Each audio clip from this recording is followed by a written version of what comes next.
Qual semente somos nós? Terra fértil também somos. Flor bonita? Pode ser. Quando se abate a esperança, é como um rio que seca, uma semente que cai no asfalto, a margarida que morreu. Outonamos e invernamos. Mas é bom manter a rega, prepare seu terreno, fertilize, espere o sol. O veio vem, a semente ri, e vê o sol e nem lembrava. Você é terra fértil, você é semente que brota, você é fruto que alimenta, você volta a arvorar. Acredite, primaveramos e veronizamos. Sim, sempre rebrotaremos e frutificaremos. Acredite. Lídia Arruda, eu botei o Arruda, mas tem Santos também, eu nem sei o que você prefere. Aí tá Santos, né? Eu prefiro Santos. É o seu nome. Arruda. Você podia ter avisado, porque o seu nome é artístico, então é Lídia Santos. Mas eu gostei do Araújo, eu gostei de ter sido batizada. Tem um Araújo também, então, é tantas Lídias, olha, você vê. Então, a Lídia, ó. Lídia agora, de Araújo Santos. De Araújo Santos, eu sabia. Não, tá? Porque eu não consegui fazer identidade com esse caos todos, mas eu já sou agora Araújo Santos de novo. O que importa é o nome artístico. Santos. Lídia é formada em História, professora. Ela tem vários projetos assim que são encantadores. Eu lembro da questão da fotografia, dos vídeos, né? Que os alunos... Eu digo encantadores assim, não é só para mim, não. Os alunos também. A Lídia faz parte de um grupo tem um monte, tá? Mas eu vou falar 3 assim, porque são gente que conviveu comigo. A Lídia, a gente se formou no ensino fundamental, antigamente era primário, né? E a gente foi indo até primário, ginásio, que era na época, ensino médio, a gente ainda fez um curso que era pré-vestibular, pré-militar juntos, né? Lá com o saudoso Santos Filho, né, Lídia? Aprendi um português lá com ele. E assim, acho que a Lídia, e depois eu vou falar aqui também com o Ribamar e a Viviane, são 3 pessoas que eu admiro, assim, daqueles que eu olho, caramba, eu tenho maior vergonha de não ser nem um pouquinho igual a eles, professores, assim, admiráveis, eu acho, né? Lídia, não é entrevista, eu chamei você aqui para a gente falar sobre essas importantes questões de história, você uma ótima professora disso aí, os alunos que falam, eu sou aluno dela, mas o pessoal fala, eu vejo nas redes lá e tudo mais, né, do ensino e tudo mais. E eu queria que você começasse falando, então, um pouco mais, porque eu contei um pouco do que você é, mas isso nem dá conta, né? Um pouco mais da sua formação, da sua experiência, para o pessoal ouvir e saber que é verdade isso que eu estou falando aqui.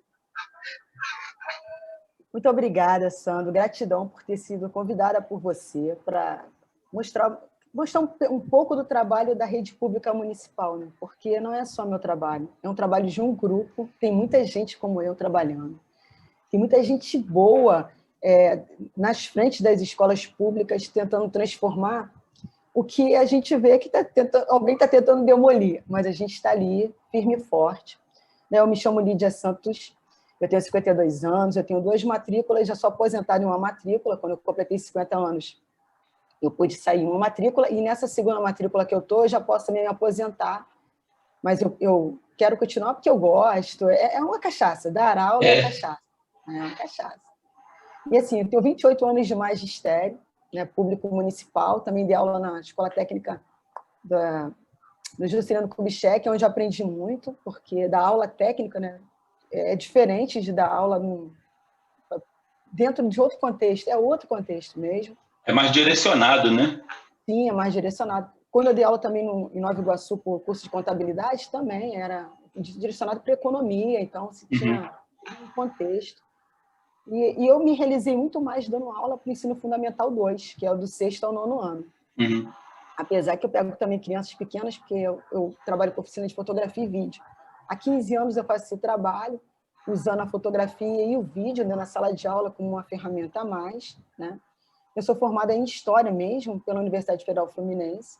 Eu tive muita dificuldade quando eu era mais nova, porque, apesar de gostar de História, eu tinha uma memória boa, mas a minha escrita é muito ruim, depois eu fui descobrir com o tempo o que eu tinha, né? Não acredito nisso, não? É verdade isso? É verdade, sim. Caramba! Eu sou dislexa. Não queria imaginar uma coisa dessa. É terrível, porque quem me ajudou foi uma professora na universidade. Eu fui para a universidade, eu já tinha emprego público. E aí eu fui estudar porque eu lembro de um médico que me atendia no Felipe Pinel. Olha, assim, quando a gente fala de Felipe Pinel, todo mundo acha que é porque todo mundo é doidinho, não é? Pinel lá no Rio, né, Lídia? Para quem não está vendo, a gente não é do Rio, mas Pinel lá no Rio é sinônimo de maluco. Fulano é Pinel, né? Por causa do nome do médico lá, do Felipe Pinel lá. Isso, e eu tinha um médico muito bacana que ele dizia assim para mim: olha, Lídia, fica sempre perto de quem sabe mais do que você. Fica sempre perto de quem pode te oferecer alguma coisa para você aprender. E eu sempre procurei estar junto de pessoas inteligentes, pessoas que sabiam alguma coisa. E eu vi que eu tinha que continuar estudando. Eu tinha terminado o segundo grau e falei, pô, vou fazer história porque eu gosto de história. Eu fui fazer história. Nisso eu já tinha um emprego público. Aí eu terminei história e uma colega falou para mim, pô, vamos fazer o concurso. Aí eu falei, eu vou fazer o concurso. Aí cheguei lá, fiz o concurso, encontrei a galera. Aí era meu expediente, conseguia conciliar com outro emprego. Cara, daí, para aquilo. Eu peguei, sei lá, os 8 anos que eu tinha de serviço público do outro lugar, chutei o pau da barraca, arrumei, passei para outro concurso, no final eu tinha 4 empregos públicos. 4 professores. Trabalhava um monte de lugar, chegava em casa de madrugada. Mas, assim, foi ali que eu me realizei como pessoa. E por incrível que pareça, essa dificuldade que eu tinha de aprender me fez ir para o audiovisual. Por quê? Porque eu conseguia visualizar as coisas, os desenhos, e o que eu enxergava de vídeo, de história, eu conseguia aprender mais do que lendo. Eu sei que ler você aprende pra caramba, escrever, você cria vocabulário, mas para mim me facilitava. E eu comecei a facilitar para o aluno dessa forma também. Começava a pegar a matéria e a transformar em historinhas, a partir de teatro. Aí depois veio a acessibilidade de ter uma câmera. Aí, pô, era gigante, aí vamos lá. Aí gravava, aí não tinha onde guardar, mas era tudo assim, foi um processo. E dentro desse processo eu fui aprimorando ele, fui criando formas de utilizar ele dentro da escola, convencendo as pessoas, porque você sabe que é muito complicado, tudo que gera imagem é complicado. Porque aquilo que tu gravou fica ali. Cara, tá ali, tu falou. Né? O que tu escreve, às vezes, alguém rasga, some, né? Sei lá. Agora, o que você falou é a tua imagem, você fotografou, tá ali. Então, eu fui convencendo os diretores das escolas onde eu trabalhava que era um trabalho bacana, que dava para fazer, e também pela necessidade de fazer com que o aluno entendesse, né, o estudante, da importância e da seriedade que era o que se grava, o que se passa, o que se tira foto. Porque você pode acabar com a vida de uma pessoa. Então, dava para trabalhar isso. E aí o pessoal foi comprando a ideia. Não, então tá bom, vai lá. Aí chegava lá naquelas reuniões para poder... Quando você fala o pessoal, assim, a direção, os outros professores, isso? Os outros Sim. Porque os alunos, eu acho que você lançava, eles já ficavam animados, né? Nossa, eles estavam prontos para fazer qualquer coisa mesmo. Porque eles gostam de coisa diferente, Sandro. Mesma coisa a questão da poesia, quando alguém fala assim, eu trabalho muito poesia em sala de aula. Não sou eu quem corrige. Quem corrige é a professora de português, óbvio. Mas eu desenvolvo através da imagem. Ele vai lá para a janela dele, ou para a rua dele, ou uma coisa que ele vê bonita, ele tira foto, ele leva, cria a poesia, e aí eu passo a professora de português, a professora de português vai lá e corrige, depois a gente faz todo o slideshow, apresenta, aí ele declama, e a foto dele está lá no fundo, com ele declamando sobre aquela foto. Fica cada coisa assim muito bacana. E essa prática, né, de utilizar o audiovisual, ela tem o objetivo de transformar aquilo que seria maçante, sacal, em uma coisa lúdica, uma coisa prazerosa. Imagina você falar sobre direitos, e aí você pega e cria um vídeo falando sobre direito. Por exemplo, a gente tem um vídeo muito, muito interessante que foi nos 70 anos dos direitos humanos, comemoração dos direitos humanos, onde os alunos conseguiram fazer um vídeo inteiro falando da importância dos direitos, que os direitos é para todos os humanos. Por quê? Porque a gente vê na rede o tempo todo as pessoas acharem que direitos humanos é coisa de bandido. A gente vê a Marielle. Porra. A gente desenvolveu dentro da escola 2 trabalhos em cima da Marielle, a gente já falava de direitos humanos. Né? Desenvolveu 2 trabalhos, uma foi uma poesia muito bonita, com cena dos alunos passando, eles trabalharam fotografia, retrato, né? Eles trabalharam lá retrato, e outro foi um curta, que foi feito pelo Núcleo. falando da trajetória dela. Assim, muito interessante. Depois eu até mando o link para você até colocar, se você quiser, direitinho. Mas falando sobre isso, sobre a importância, que tem que ter gente para falar sobre aquele assunto e para defender as pessoas. E o que é aquele assunto? Porque as pessoas pegam tudo muito pela metade e começam a falar. E cada um cria uma forma de falar de uma coisa sem ter a veracidade dela. Qual é a importância dela? Né? Direitos humanos é para todo humano. Eu sempre brinco com os alunos, se não tivesse as leis, a gente ia voltar para a barbárie. Cara, você gritou comigo, eu tenho um irmão mais forte, vou te amarrar no poste e te matar de porrada. Quem gritar mais alto que consegue o que quer, né? Então aí não é direito, né? Então, você tem alguém para você chamar para me ajudar. Você tem uma organização, uma instituição. Aí surge esse texto da Marielle e também surgem outros textos, como, por exemplo, E Agora Professora, que é uma professora que simplesmente está corrigindo a matéria lá, um caderno, e está dando uma prova, e a menina começa a chamar o outro de macaco sem fazer barulho, a professora não enxerga isso, e ele levanta e pergunta, professora, está mexendo comigo, está me chamando de macaco. E a professora está corrigindo lá o troço. E ela vira e diz para ele... Não me enche o saco agora, né? Não, senta lá. Aí ele senta, depois ele levanta de novo. E eu estou ocupado aqui corrigindo a prova, eu vou me preocupar com a porcaria dela. Aí ela vira e diz para ele assim, macaco é um bicho, você é bicho? Aí ele senta. Aí chega na hora do pátio, eu vou contar o vídeo porque dentro isso foi uma história que vocês criaram e fizeram vídeo? E foi os alunos. Exato. Caramba, que legal. O vídeo até ganhou prêmio, ganhou prêmio e foi censurado. Tem o link desses vídeos, você tem link? Depois você passa que eu vou botar junto. Aí a professora manda ele sentar, aí na hora bate o sinal, ele vai para o recreio, e lá no recreio a garota começa a gritar, mas aí ela já fala, macaco, macaco. Aí ele vira para ela e fala, piranha. Só que não dá para ouvir ele xingando ela de piranha. E aí o inspetor, na hora da briga, porque a garota começa a gritar, você me chamou de piranha.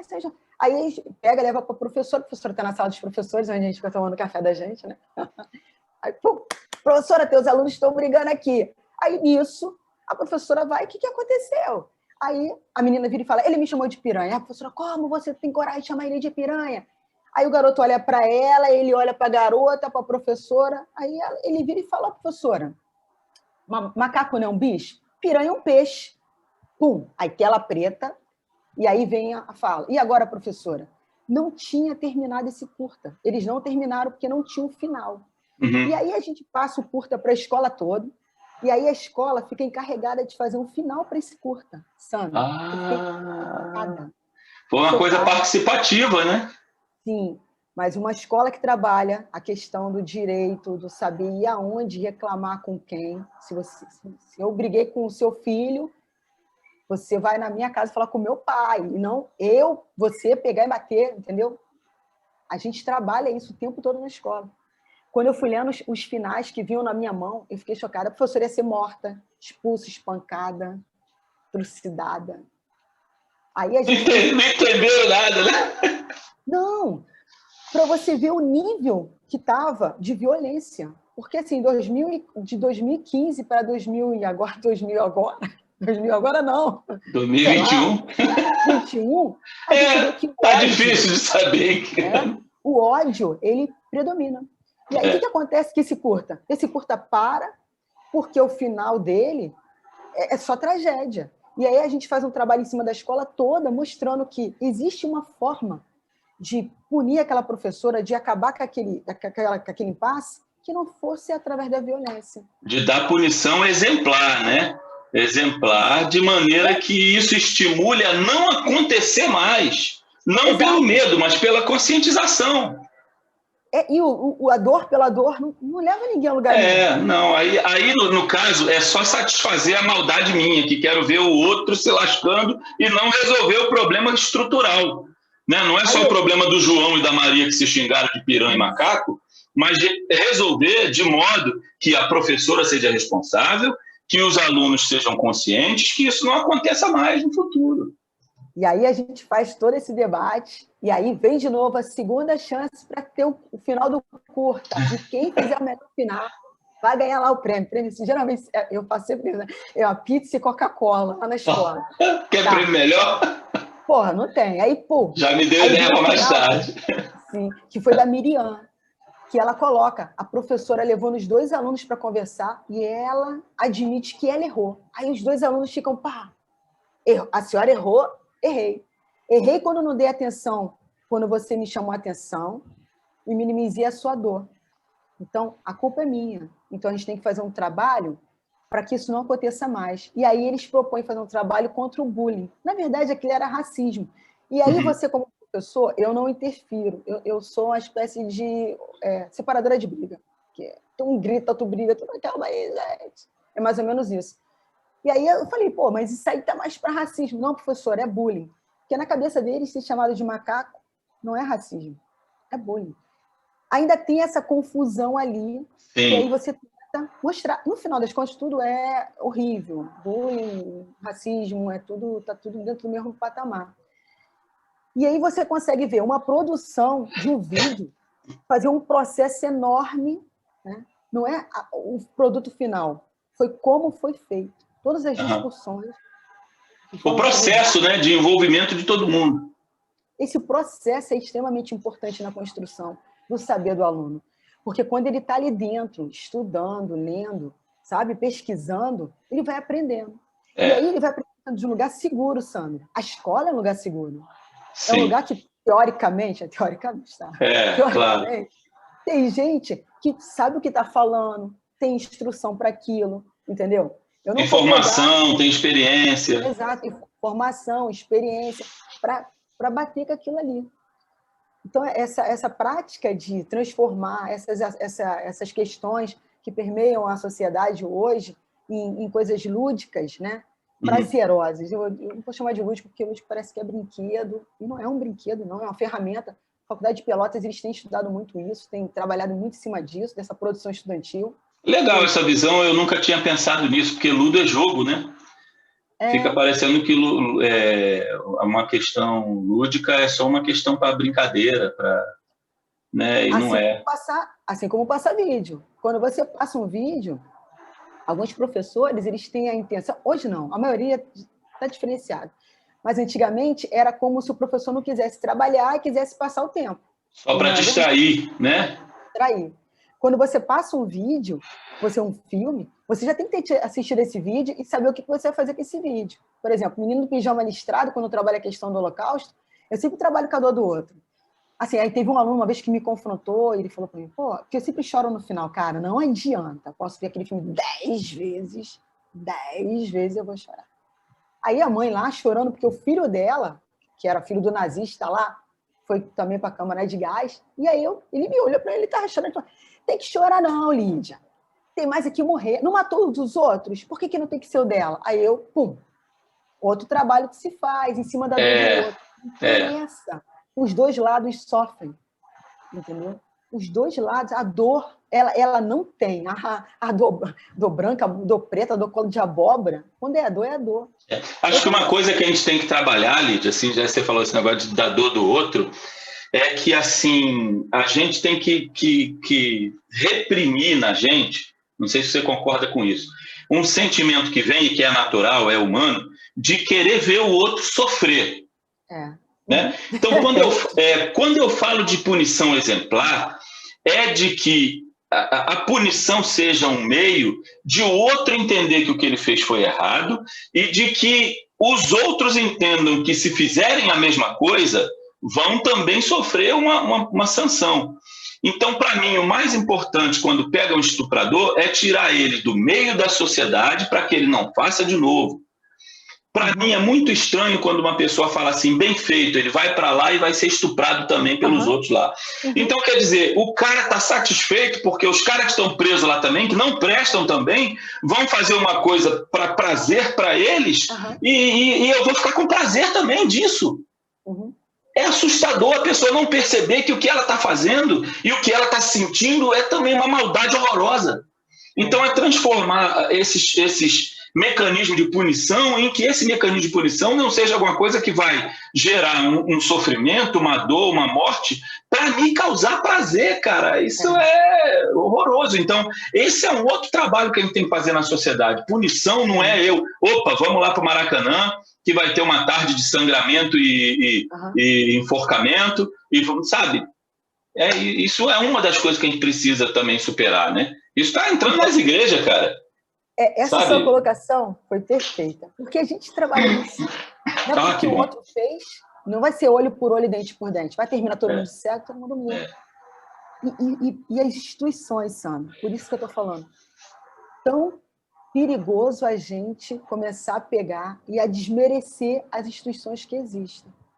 Porque quando você começa a tomar frente, a virar a lei, a virar quem manda, é muito complicado, sabe? E na escola a gente tem esse lance de pegar e mostrar. Mas funciona assim? Não funciona. Tudo tem uma explicação.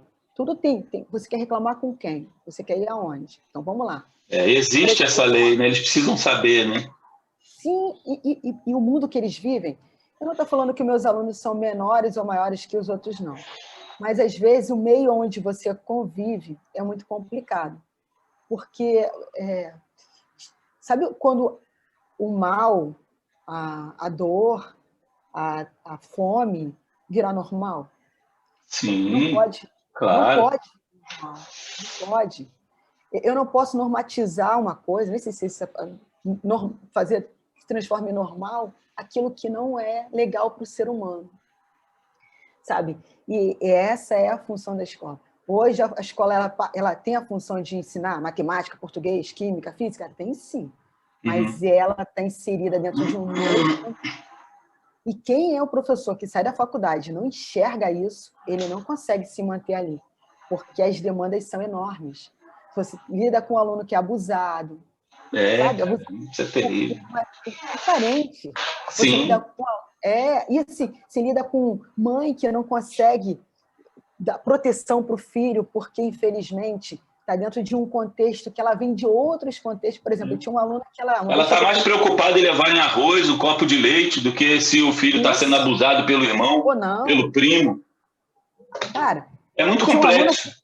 Que ela veio com um soco no olho. Aí eu entro dentro da sala de aula, eu dou bom dia, família. Eu pareço aquela tia malucona. Que eu gosto disso, que eu acho assim. Até uma pessoa fala, pô, você tá todo dia drogado. Eu falei, não, tô todo dia feliz, porra, tô viva, porra. Você drogado e feliz. Não é? E o que é a felicidade? É produzida por uma droga dentro do corpo. Bom. E aí eu boto no quadro, bom dia, família, e vou botar no roteiro do que eu vou fazer. Mas eu já tinha reparado que ela estava com um troço no olho. Aí eu estou escrevendo. E sem disfarce nenhum, sem óculos, sem nada, assim, olho roxo, beleza. Olho roxaço. Aí a outra pergunta, o que foi isso aí no teu rosto, Amanda? Aí ela, porra, amor, me ama. Aí eu olhei para trás, como? Mas ela falou isso brincando ou foi bem normal? Falei, como? Professora, você nunca apanhou do seu marido, não? Falei, nem tinha mais marido, bacana. Normal, né, Lídia? Normal, né? Normal. Falei, não só normal, mas glamorizou a situação. Exatamente. Eu falei, como é que foi isso? Conta aí pra mim. Pô, professor, eu tava dançando lá, ele tava lá do outro lado, né? A senhora sabe que ficou lá do B. Aí ele achou que tava dando mole pro cara, chegou e pá! Aí falou, não quero você dando mole pra ninguém. Aí eu, que isso, amor? Aí eu falei, você acha que isso é amor? Aí eu terminei lá de passar no quadro, falei sobre a Revolução Francesa. Peguei o gancho dos direitos e tal, não sei o quê. E aí a gente fez um trabalho sobre violência contra a mulher. Que aí a turma inteira se reuniu para falar. E aí ela ficou pensando, realmente, falei, poxa, Amanda, para mim, amor, é você ganhar até uma rosinha que está ali no chão, não quebrar a rosinha do pé da roseira, mas alguma coisa... Mas às vezes acontece, né? Não, uma poesia, ou então um bombom, sei lá, qualquer coisa, ou alguma palavra, mas não soco no olho. Isso não é amor, isso é abuso. E aí ela ficou olhando. E ela participou desse trabalho todo. E a gente fez uma poesia coletiva maravilhosa. E aí, como eu trabalho com fotografia, também fiz as fotos, que era por trás das flores. Aí a poesia, até separei, até vou mandar para você por WhatsApp, está separado. Manda. Se você quiser ler. Elas fizeram e a gente trabalhou isso. E eu levei uma tia de uma aluna, da Sara Almeida. Aí a tia da Sara Almeida falou assim, eu vou nas escolas, professora, falando do meu caso. E a tia da Sara Almeida contou a história dela em 35 minutos. Ela parou uma vez para beber água. Pum, e foi contando direto. E ela contava, e eu chorava, e as alunas choravam. O nível da violência que ela passou era indescritível. No vídeo, eu só não consegui terminar o vídeo, porque ela não abriu mão de uma parte do vídeo que eu achei muito pesada. Não para mim, não, sei lá. Eu me coloquei no lugar do filho dela. Que o segundo filho dela tinha sido fruto de um estupro. Caramba. Cara, e aí eu falei, pô, mas professora, ele sabe disso. Mas ter isso gravado em algum lugar, com o nome verdadeiro da pessoa, sim. a imagem. Eu falei para ela, eu posso não colocar. Tirar. Se você não colocar essa parte, você não coloca nada, então. Porque isso acontece, professora.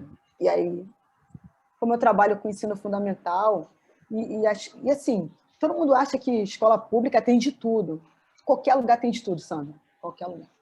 Você tem criança pequena também. Aí eu falei, cara, não vou. Não, essa coisa que falam aí, Lídia, sei lá, uma falácia, eu não sei nem qual é o adjetivo dar, porque em escola particular de gente rica também acontece. É tudo muito veladinho, sabe? Esse tipo de violência doméstica é glamorizada e velada, sabe? É tudo feito no muito nível, né? Como diz aquela música do Falcão, aliás, o Falcão, né, aí fazendo uma continuação do Cazuza, né? Que o Cazuza fala que a burguesia fede, mas aí o Falcão vem com eu sei que a burguesia fede, mas tem dinheiro para comprar perfume.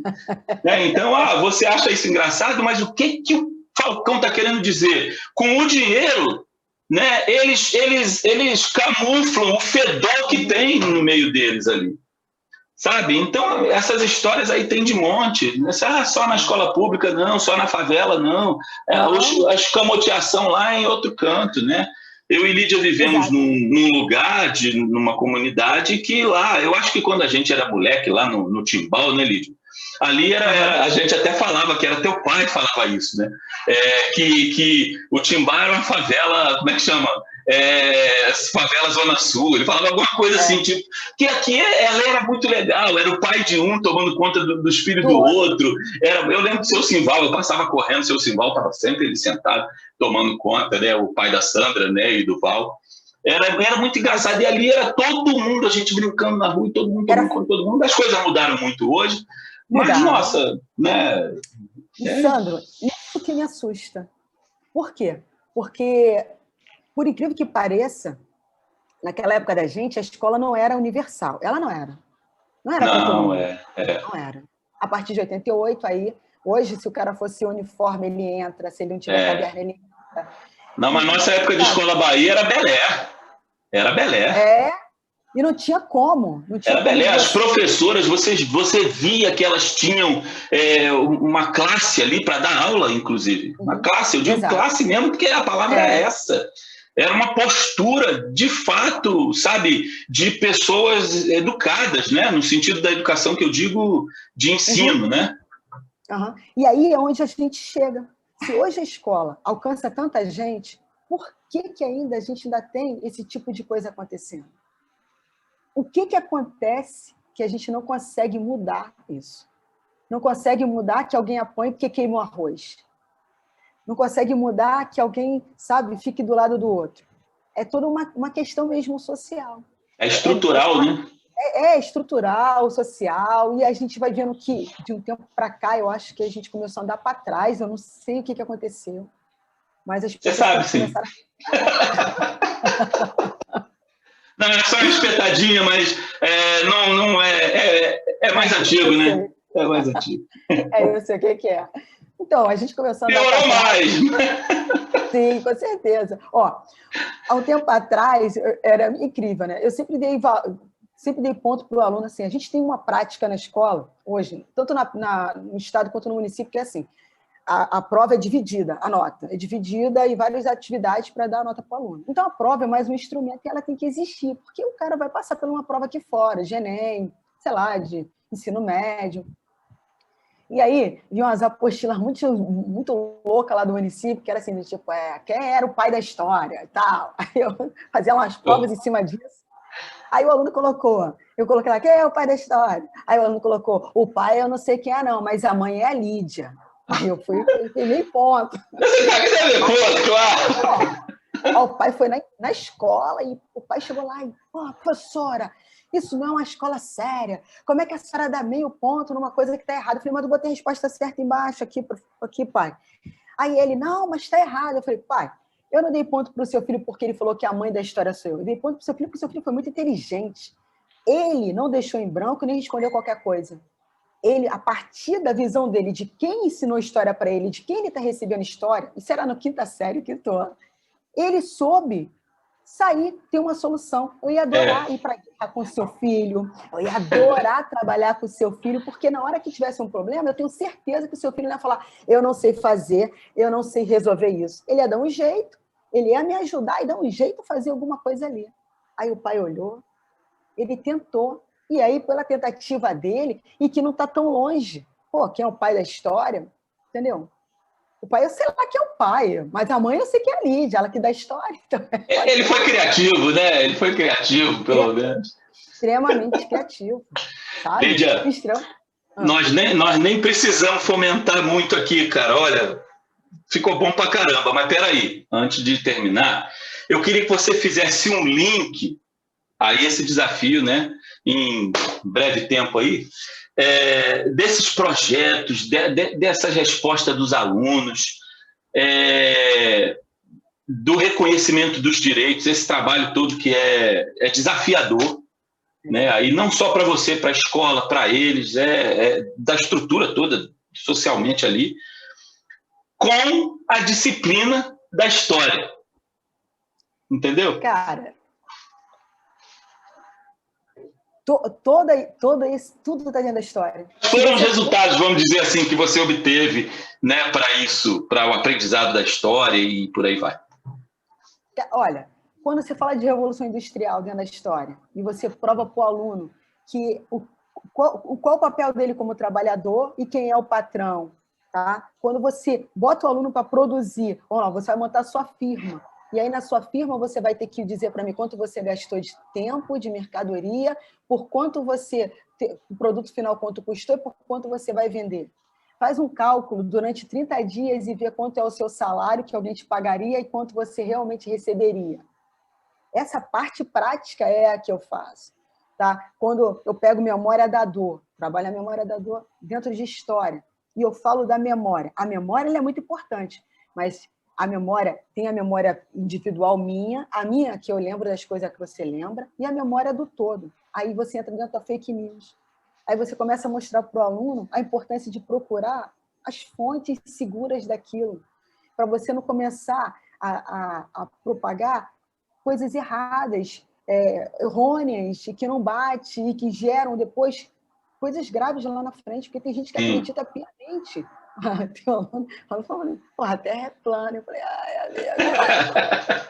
professor de geografia, eu quero matar. Eu falei, não, ninguém mata ninguém. Sabe o que a gente faz? A gente traz para a gente e a gente tenta não excluir e tenta consertar aquilo. Através do quê? Da escola, da educação. Eu acho que se fechar em bolha hoje, na minha disciplina, história, é muito complicado. Eu tenho a capacidade de ouvir, eu fui perseguida por um aluno durante 3 anos, enchendo o meu saco o tempo todo, ele me provocava o tempo inteiro, sabe? E eu ali, durinho. Hoje, esse aluno chegou para mim e falou, Lídia, você sempre teve razão no que você falava. Eu falei, o que eu falava? Que eu tinha razão. Entende? Então, não excluir o outro, mesmo que o outro tenha opinião diferente da sua, dentro de história é muito importante. Ouvir o outro. Porque, Sandra, eu só vou saber como trabalhar o outro se eu escuto o outro. Eu não sei o que tem dentro do outro, o que o outro é, o que o outro pensa. E história hoje, atualmente, é dessa forma que eu acho que o professor tem que trabalhar. Ele tem que dar lá a Revolução Francesa, tem. E dentro da Revolução Francesa ele tem que começar a puxar link do que ele está vivendo hoje. Uhum. Tem que fazer sentido para ele, né? Isso tem que fazer sentido. A geração da gente era aquela geração que a gente sentava e aprendia tudo, ia lá e tal, não sei o quê. Hoje, a história tem que ser aplicável. Não tem como não aplicar. Se você não aplica, o cara vai ficar... Isso é para quê? Estudo isso para quê? Entende? Então, hoje, a matéria de disciplina histórica que eu vejo, esse link entre essas produções, é isso. O Guernica. Quando eu trabalhei com Guernica, eu trabalho o quadro todo, vou explicando pedaço por pedaço. Não é, se eu pego na internet, está lá direitinho, vou passando para eles e conversando. Depois eu peço que eles escolham um pedaço do quadro e façam reprodução numa tela. Né? Uhum. Eu deixo que eles façam em 5 pessoas, porque a tela é R$18, a tinta e parará, e explico para eles que eles podem fazer a troca das tintas. Se o Sandro comprou o preto e o amarelo, eu tenho o vermelho e o verde, então ele não vai usar tudo preto e amarelo, eu também não vou usar tudo. Então, a socialização da troca de produtos, e depois eles fazem. Depois que eles fazem aquela parte, eles falam sobre aquele pedaço, o porquê que escolheu. Aí eu boto lá o texto, né, do Pablo, falando a poesia que ele tem, e peço que os alunos façam uma poesia em cima daqueles quadros. Aí depois a gente faz uma curadoria, aqueles alunos escolhem qual a melhor poesia para entrar, e tem um trabalho lá. E aí esse ano que passou, em 2019, foi muito interessante, porque foram 53 quadros, 53. E aí a gente faz uma exposição no hall da escola, chama a galera para falar sobre os direitos humanos, sobre o problema da dor, da guerra, para quem interessa a guerra, qual é a função da guerra. Né? E aí, nessa loucura toda, tinha que ter uma música no final. Né, e tal. E aí um aluno falou assim para mim, pô, Lídia, posso tentar fazer a música? Eu falei, pode. Caramba. E ele fez a balada de Guernica. Ele e um colega sentam, escrevem a música e fazem no violão. E a música é lindíssima. Aí quando eu coloquei, aí todo mundo, ele pegou essa música da onde? Eu falei, porra, essa música é dele. O cara fez, pô. Ele que fez, está lá. E ele tem um orgulho. Assim como, Sandro, o professor hoje, não só de história, mas de todas as matérias, ele vê a necessidade dos alunos. E os alunos ficam assim, eu queria tanto aprender a tocar aquele instrumento de rico. Qual é o instrumento de rico? Violino. Violino, né? Violino e violoncelo. Aí é mesmo, a escola não tem o violino, não tem o violoncelo. A gente foi lá, comprou um violino. Aí uma menina, essa menina aqui, aprendeu a tocar violino lá na escola, ela foi para a Espanha tocar. Olha. Aí ela faz um depoimento que a possibilidade dela de aprender a tocar violino e conhecer um outro país, e andar de avião, e passar 10 dias na Espanha, foi proporcionado através do quê? Da escola. Pública. Essa escola que a gente... Oi? Não, pública. Pública, é. Pública. Uma escola pública, onde tem um professor de música que gosta, onde tem uma professora, onde tem uma diretora, onde tem outros professores que ali te abraçam. Sabe? Aí eu fico pensando, porra, aí tu vai, decreto de 6 armas, amigo. Sabe o que é ter 6 armas? Cada um com uma pistola. Ai, que delícia. Que isso? Não sei nem ler, mas eu sei dar um tiro. Quer dizer... Não sei nem se eu sei dar um tiro direito, se vai na direção certa, mas se eu tenho uma arma e posso apertar o gatilho. E para tu comprar um violino é o maior sufoco. E aí você vê que tem uma PEC que congela o teto dos gastos, a PEC do fim do mundo. 20 anos, isso aqui que é 20 anos. A gente olha para frente e fica imaginando qual vai ser o avanço, né, Lídia? Eu nem sei. Lídia, a história é ligada nisso, nessa parte. Dá para perceber o avanço que tem. Eu acho que assim é muito mais. Eu acho que os avanços você já tinha contado antes, né? Eu queria que fizesse esse link porque para as pessoas perceberem como é importante assim essa interação na escola, né? Caramba, nosso tempo está maravilhoso aqui. Tempo maravilhoso que eu digo, nossa, cara, não precisamos ficar louco aqui para estender. Queria te agradecer de novo, Lídia. Essa é a Lídia, viu, gente? Por isso que eu falo que é uma das professoras que eu queria ser igual, eu tenho vergonha de não ser. E espero os outros... Deixa eu falar. Eu queria ser igual a você, Sandro. Cada um está num lugar certo. Eu acredito sempre nisso, sabe? Eu não tenho religião, não. Eu gosto de Jesus, eu gosto de Jesus. E aí, eu acho que ele coloca cada um no lugar certinho. E você está no lugar certinho. Tomara, né? Eu tenho saudade da sala de aula, mas assim, a gente até falando um pouco esse dia, quem sabe uma hora eu volto aí. Lídia, beijo, obrigado, tá? Saudade de você. Quem sabe um dia a gente...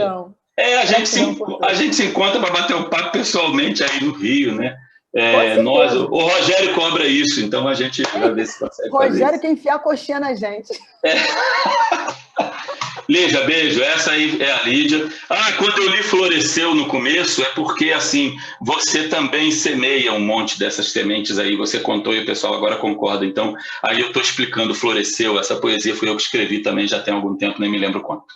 Tá bom? Os links do que a Lídia falou, ela vai mandar e eu vou colocar junto com a postagem. Abraço, Lídia. Obrigado. Beijo. E para todo mundo também. Gratidão, Sandro. Muito obrigada a todos. Tchau, Lídia. Obrigado.